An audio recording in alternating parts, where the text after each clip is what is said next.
Hi friends, ಎಲ್ರಿಗೂ ನಮಸ್ಕಾರ. ನಮ್ಮ SG ಅಡುಗೆ ಮನೆಗೆ ಎಲ್ರಿಗೂ ಸ್ವಾಗತ. ನಾನು ಪರ್ಫೆಕ್ಟಾಗಿ ರವೆ ಇಡ್ಲಿನ ಹೇಗೆ ಮಾಡೋದು ಅಂತ ನಿಮ್ಮ ಜೊತೆ ಶೇರ್ ಮಾಡ್ಕೊತಾ ಇದ್ದೀನಿ. ಬನ್ನಿ ಹೇಗೆ ಮಾಡೋದು ಅಂತ ನೋಡ್ಕೊಳ್ಳೋಣ. ನಾನಿಲ್ಲಿ ಇಡ್ಲಿ ರವೆ ತೊಗೊಂಡಿದ್ದೀನಿ. ಈ ಗ್ಲಾಸಲ್ಲಿ ನಾನು 2 ಗ್ಲಾಸ್ ಆಗುವಷ್ಟು ಇಡ್ಲಿ ರವೆನ ತೊಗೋತಾ ಇದ್ದೀನಿ. ನಿಮ್ಮ ಮನೆಯಲ್ಲಿ ಯಾವ ಥರ ಗ್ಲಾಸ್ ಇರುತ್ತೋ ಅದನ್ನೇ ತೊಗೊಳ್ಳಿ. ಈ ಥರ ಗ್ಲಾಸಲ್ಲಿ 2 ಗ್ಲಾಸ್ ಇಡ್ಲಿ ರವೆನ ತೊಗೊಂಡ್ರೆ 4 ಜನಕ್ಕಾಗುವಷ್ಟು ಇಡ್ಲಿನ ಆರಾಮಾಗಿ ಮಾಡ್ಕೋಬೋದು. ನಾನಿವಾಗ 2 ಗ್ಲಾಸ್ ರವೆನ ತೊಗೊಂಡಿದ್ದೀನಿ. ನೋಡಿ, ಇದೇ ಸೇಮ್ ಗ್ಲಾಸಲ್ಲಿ ನಾನು 2 ಗ್ಲಾಸ್ ಇಡ್ಲಿ ರವೆಗೆ 1/4 ಗ್ಲಾಸ್ ಆಗುವಷ್ಟು ಉದ್ದಿನಬೇಳೆನ ತೊಗೊಂಡಿದ್ದೀನಿ. ನೋಡಿ, 1/4 ಗ್ಲಾಸ್ ಆಗುವಷ್ಟು ಉದ್ದಿನಬೇಳೆ, 1/4 ಗ್ಲಾಸ್ ಆಗುವಷ್ಟು ಉದ್ದಿನಬೇಳೆ ಸಾಕು ಫ್ರೆಂಡ್ಸ್. ಇವಾಗ ಇದನ್ನು ಒಂದು ಬೌಲ್ಗೆ ಹಾಕೋತಾ ಇದ್ದೀನಿ. ಈ ಉದ್ದಿನಬೇಳೆಗೆ ನಾನು 1 ಟೇಬಲ್ ಸ್ಪೂನ್ ಆಗುವಷ್ಟು ಸಬ್ಬಕ್ಕಿ, ನೋಡಿ, ಹಾಗೆ 1/2 ಟೇಬಲ್ ಸ್ಪೂನ್ ಆಗುವಷ್ಟು ಮೆಂತ್ಯ ಎರಡನ್ನೂ ಸೇರಿಸ್ಕೊತಾ ಇದ್ದೀನಿ ಅದ್ರ ಜೊತೆ. ಇವಾಗ ಎರಡನ್ನೂ ಚೆನ್ನಾಗಿ 2 ರಿಂದ 3 ಬಾರಿ ಕ್ಲೀನಾಗಿ ವಾಶ್ ಮಾಡಬೇಕು. ನಾನಿವಾಗ ವಾಶ್ ಮಾಡಾಯಿತು. ನೋಡಿ, ರವೆ ಕೂಡ ತೊಳ್ಕೊಳ್ಳಿ, ಏಕೆಂದರೆ ರವೆಯಲ್ಲಿ ಕೂಡ ಧೂಳಿರುತ್ತೆ. ಇವಾಗ ಉದ್ದಿನಬೇಳೆ ತೊಳೆದಿದ್ದೀನಿ, ಅದಕ್ಕೆ ನೀರು ಹಾಕ್ಬಿಟ್ಟು ಇಡ್ತಾ ಇದ್ದೀನಿ. ರವೆ ಕೂಡ ತೊಳೆದಿದ್ದರಿಂದ ಅದರಲ್ಲಿ ನೀರಿರುತ್ತೆ, ಅದಕ್ಕೋಸ್ಕರ ಆ ನೀರನ್ನೆಲ್ಲನೂ ಹಿಂಡ್ಬಿಟ್ಟು ತೆಗೆದುಬಿಡಬೇಕು. ಇಲ್ಲಾಂದರೆ ಇಡ್ಲಿ ಚೆನ್ನಾಗಿ ಬರಲ್ಲ. ಈ ಥರ ಹಿಂಡ್ಕೊಳ್ಳಿ. ನೋಡಿ, ಸ್ವಲ್ಪನೂ ನೀರಿರಬಾರ್ದು ಅದರಲ್ಲಿ. ಈ ಥರ ಎಲ್ಲನೂ ಹಿಂಡ್ಕೊಳ್ಳಿ. ನಾನಿವಾಗ ಎಲ್ಲನೂ ಹಿಂಡಿ ತೆಗೆದಾಯಿತು. ನೋಡಿ, ಈ ಥರ ರವೆ ಉದುರಾಗಿರಬೇಕು. ಇವಾಗ ಇದನ್ನು 5 ರಿಂದ 6 ಗಂಟೆಗಳ ಕಾಲ ಇಟ್ಬಿಡೋಣ. ಒಂದು 6 ಗಂಟೆ ಇಟ್ಟರೆ ಸಾಕು. ಇವಾಗ ಪ್ಲೇಟ್ ಮುಚ್ಚಿ ನಾನು 6 ಗಂಟೆ ಇಡ್ತಾಯಿದ್ದೀನಿ. ಓಕೆ ಫ್ರೆಂಡ್ಸ್, ಇವಾಗ 6 ಗಂಟೆ ಆಯಿತು. ನೋಡೋಣ ಏನಾಗಿದೆ ಅಂತ. ರವೆ ನೋಡಿ ಎಷ್ಟು ಚೆನ್ನಾಗಿ ರವೆ ಅರಳಿದೆ ಅಂತ. ನೋಡಿ, ಇವಾಗ ಉದ್ದಿನಬೇಳೆ ನೋಡೋಣ. ನೋಡಿ, ಉದ್ದಿನಬೇಳೆ ಕೂಡ ಚೆನ್ನಾಗಿ ನೆಂದಿದೆ. ಉದ್ದಿನಬೇಳೆ, ಮೆಂತ್ಯ ಎಲ್ಲನೂ ಇಷ್ಟು ಚೆನ್ನಾಗಿ ನೆಂದರೆ ಸಾಕು. ಇವಾಗ ಮಿಕ್ಸಿಗೆ ಹಾಕ್ಕೊಳ್ಳೋಣ. ನಾನಿಲ್ಲಿ ಮಿಕ್ಸಿಗೆ ಅವಲಕ್ಕಿ ಬದಲಾಗಿ ರೈಸ್ ತೊಗೋತಾ ಇದ್ದೀನಿ. 1/2 ಬೌಲ್ ಆಗುವಷ್ಟು ರೈಸ್ ತೊಗೊಳ್ಳಿ, ಯಾಕೆಂದರೆ ರವೆ ಇಡ್ಲಿಗೆ ಅವಲಕ್ಕಿ ಬದಲಾಗಿ ರೈಸ್ ತೊಗೊಂಡ್ರೆ ಇಡ್ಲಿ ಟೇಸ್ಟು ಚೆನ್ನಾಗಿ ಬರುತ್ತೆ. ಅದಕ್ಕೋಸ್ಕರ ನಾನಿಲ್ಲಿ ಉದ್ದಿನಬೇಳೆನ ಬೆಳಗಿನ ಚೆನ್ನಾಗಿ ನೆನೆಸೋಕ್ಕೋಸ್ಕರ ತೊಳೆದಿರೋದ್ರಿಂದ ಇವಾಗ ನೀರು ಸಮೇತನೇ ಹಾಕ್ತಾಯಿದ್ದೀನಿ ರುಬ್ಬಕ್ಕೆ. ನೋಡಿ, ಹಾಕಾಯಿತು. ಇವಾಗ ರುಬ್ಕೊಂಡಿದ್ದೀನಿ. ಈ ಥರ ರುಬ್ಕೊಂಡ್ರೆ ಸಾಕು ನೈಸಾಗಿ. ಉದ್ದಿನಬೇಳೆನ ಎಷ್ಟು ನೈಸಾಗಿ ರುಬ್ತೀವೋ ಅಷ್ಟು ಇಡ್ಲಿ ಚೆನ್ನಾಗಿ ಬರುತ್ತೆ. ಇವಾಗ ಇದನ್ನು ಆ ರವೆಗೆ ಸೇರಿಸ್ಕೊಳ್ಳೋಣ. ನೋಡಿ, ಈ ಥರ ಎಲ್ಲನೂ ಅದಕ್ಕೆ ಹಾಕ್ಬಿಟ್ಟು ಸೇರಿಸ್ಕೊಳ್ಳಿ. ನಾನಿವಾಗ ಎಲ್ಲನೂ ಅದಕ್ಕೆ ಹಾಕಾಯಿತು. ಅದಕ್ಕೆ 1/4 ಟೀ ಸ್ಪೂನ್ ಆಗುವಷ್ಟು ಅಡುಗೆ ಸೋಡಾ ಹಾಕ್ತಾಯಿದ್ದೀನಿ. ಯಾಕೆಂದರೆ ಇವಾಗ ಮಳೆಗಾಲ, ಹಿಟ್ಟು ಅರಳಲ್ಲ ಅಂತ. ಬೇಸಿಗೆ ಕಾಲ ಇದ್ದರೆ ಸೋಡಾ ಹಾಕೋ ಅವಶ್ಯಕತೆ ಏನಿರೋದಿಲ್ಲ. ಇವಾಗ ಚೆನ್ನಾಗಿ ಮಿಕ್ಸ್ ಮಾಡ್ಕೊಳ್ಳಿ. ಇದು ತುಂಬ ಗಟ್ಟಿ ಇದೆ, ಅದಕ್ಕೋಸ್ಕರ ನಾನು ಅದೇ ಮಿಕ್ಸಿ ಜಾರಿಗೆ ಇನ್ನೊಂದು ಸ್ವಲ್ಪ ನೀರು ಹಾಕ್ಕೊಂಡು ಸೇರಿಸ್ಕೊತಾ ಇದ್ದೀನಿ. ನೋಡಿ, ಸೇರಿಸ್ಕೊಂಡೆ ಕೈಯಿಂದನೇ ಚೆನ್ನಾಗಿ ಕಲಿಸ್ಕೊಳ್ಳಿ, ಸ್ಪೂನಿಂದ ಕಲ್ಸೋಕ್ಕೆ ಹೋಗಬೇಡಿ, ಹಿಟ್ಟು ಹುಳಿ ಬರಲ್ಲ. ಇನ್ನೂ ಗಟ್ಟಿ ಇದೆ, ಇನ್ನೊಂದು ಸ್ವಲ್ಪ ನಾನು ನೀರು ಸೇರಿಸ್ಕೊತಾ ಇದ್ದೀನಿ ಅದಕ್ಕೆ. ನೋಡಿ, ಈ ಥರ ಚೆನ್ನಾಗಿ ಕೈಯಿಂದ ಕಲಿಸ್ಕೊಳ್ಳಿ. ಇಷ್ಟು ಗಟ್ಟಿ ಇದ್ದರೆ ಸಾಕು. ಇವಾಗ ಇದ್ರ ಮೇಲೆ ಒಂದು ಪ್ಲೇಟ್ ಮುಚ್ಚಿ ಇಟ್ಬಿಡೋಣ. ನಾನು ಇದನ್ನು ಪ್ಲೇಟ್ ಮುಚ್ಚಿ ಗ್ಯಾಸ್ ಸ್ಟವ್ ಮೇಲೆ ಇಡ್ತೀನಿ. ಗ್ಯಾಸ್ ಸ್ಟವ್ ಯಾವಾಗಲೂ ಬಿಸಿಯಾಗಿರುತ್ತಲ್ವ, ಅದಕ್ಕೋಸ್ಕರ ಹಿಟ್ಟು ಅರಳುತ್ತೆ ಅಂತ ಅಷ್ಟೇ, ಮತ್ತೇನಿಲ್ಲ. ನೋಡಿ, ನಾನಿವಾಗ ಗ್ಯಾಸ್ ಸ್ಟವ್ ಮೇಲೆ ಇಡ್ತಾಯಿದ್ದೀನಿ.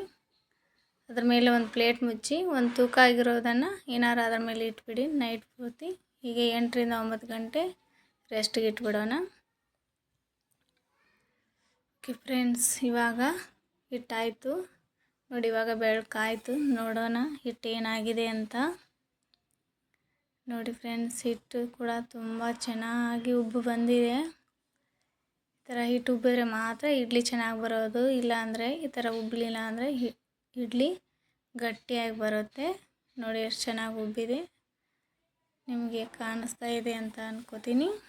ನೋಡಿ ನಾನಿವಾಗ ಒಂದು ಸ್ಪೂನಿಂದ ತೋರಿಸ್ತೀನಿ, ಹೆಂಗೆ ಹಿಟ್ಟು ಅರಳಿದೆ ಅಂತ ಗೊತ್ತಾಗುತ್ತೆ ನಿಮಗೆ. ನೋಡಿ ಎಷ್ಟು ಚೆನ್ನಾಗಿ ಉಬ್ಬಿದೆ. ನೋಡಿ ಇವಾಗ ಸ್ವಲ್ಪ ಈ ಥರ ಮಿಕ್ಸ್ ಮಾಡ್ಕೊಳ್ಳಿ. ನಾನು ನೈಟು ಉಪ್ಪು ಸೇರಿಸಿಲ್ಲ, ಅದಕ್ಕೋಸ್ಕರ ನಾನಿವಾಗ 1 ಟೇಬಲ್ ಸ್ಪೂನ್ ಆಗುವಷ್ಟು ಉಪ್ಪನ್ನು ಸೇರಿಸ್ಕೊತಾ ಇದ್ದೀನಿ. ನೀವು ನಿಮ್ಮ ರುಚಿಗೆ ತಕ್ಕಷ್ಟು ನೀವು ಉಪ್ಪು ಹಾಕ್ಕೊಳ್ಳಿ. ನಾನಿಲ್ಲಿ 1 ಟೀ ಸ್ಪೂನ್ ಆಗುವಷ್ಟು ಉಪ್ಪನ್ನು ಸೇರಿಸ್ಕೊಂಡಿದ್ದೀನಿ. ಉಪ್ಪು ಹಾಕ್ಕೊಂಡ್ಮೇಲೆ ಚೆನ್ನಾಗಿ ಈ ಥರ ಮಿಕ್ಸ್ ಮಾಡ್ಕೊಳ್ಳಿ. ಓಕೆ ಫ್ರೆಂಡ್ಸ್, ಇವಾಗ ನಾನು ಮಿಕ್ಸ್ ಮಾಡ್ಕೊಂಡಾಯಿತು. ಇವಾಗ ಇಡ್ಲಿ ಮಾಡ್ಕೊಳ್ಳೋಕ್ಕೆ ಇಡ್ಲಿ ಪಾತ್ರೆಗೆ ನೀರು ಹಾಕಿಬಿಟ್ಟು ಗ್ಯಾಸ್ ಸ್ಟವ್ ಮೇಲೆ ಇಡ್ತಾಯಿದ್ದೀನಿ. ಈ ನೀರು ಕಾಯೋಷ್ಟರಲ್ಲಿ ನಾವು ಇಡ್ಲಿ ಪ್ಲೇಟ್ಗಳನ್ನು ರೆಡಿ ಮಾಡ್ಕೊಂಬಿಡೋಣ. ನೋಡಿ ನಾನಿವಾಗ ಇಡ್ಲಿ ಪ್ಲೇಟ್ಗಳನ್ನು ತೊಗೊಂಡಾಯಿತು. ಅದಕ್ಕೆ ಎಣ್ಣೆ ಹಚ್ಕೋತಾ ಇದ್ದೀನಿ. ಈ ಥರ ಎಣ್ಣೆ ಹಚ್ಕೊಳ್ಳಿ. ಈ ಥರ ಎಲ್ಲ ಪ್ಲೇಟ್ಗೂ ಎಣ್ಣೆ ಹಚ್ಕೊಳ್ಳಿ, ಯಾಕಂದರೆ ಇಡ್ಲಿ ತೆಗೆಯೋಕ್ಕೆ ಸುಲಭ ಆಗುತ್ತೆ ಅಂತ ಅಷ್ಟೇ. ಎಲ್ಲ ಪ್ಲೇಟ್ಗೂ ಹಚ್ಕೊಳ್ಳಿ. ನಾನಿವಾಗ ಎಲ್ಲ ಪ್ಲೇಟ್ಗೂ ಎಣ್ಣೆ ಹಚ್ಕೊಂಡಾಯಿತು. ಇವಾಗ ನಾವು ರೆಡಿ ಮಾಡಿಟ್ಕೊಂಡಿರುವಂಥ ಇಡ್ಲಿ ರವೆ ಹಿಟ್ಟನ್ನು ಅದಕ್ಕೆ ಸ್ವಲ್ಪ ಹಾಕ್ಕೊಳ್ಳಿ, ಜಾಸ್ತಿ ಹಾಕ್ಕೊಳ್ಳೋಕೆ ಹೋಗಬೇಡಿ. ಯಾಕಂದರೆ ಇಡ್ಲಿ ಬೆಂದಾಗ ಮೇಲ್ಗಡೆ ಇರೋ ಪ್ಲೇಟ್ಗೆ ಅಂಟ್ಕೊಳ್ಳುತ್ತೆ ಇಡ್ಲಿ, ಅದಕ್ಕೆ ಸ್ವಲ್ಪನೇ ಹಾಕ್ಕೊಳ್ಳಿ. ನೋಡಿ ಇವಾಗ ನಾನು ಎಲ್ಲ ಪ್ಲೇಟು ಹಾಕ್ಕೊಂಡಾದ್ಮೇಲೆ ಈ ಥರ ಸ್ವಲ್ಪ ಟ್ಯಾಪ್ ಮಾಡ್ಕೊಳ್ಳಿ, ಯಾಕಂದರೆ ಹಿಟ್ಟು ಸೆಟ್ ಆಗುತ್ತೆ ಅಂತ ಅಷ್ಟೇ, ಮತ್ತೇನಿಲ್ಲ. ಓಕೆ ಫ್ರೆಂಡ್ಸ್, ಇವಾಗ ನೀರು ಕಾಯ್ದಿದೆನಾ ಅಂತ ಒಂದ್ಸರಿ ನೋಡ್ಕೊಳ್ಳೋಣ.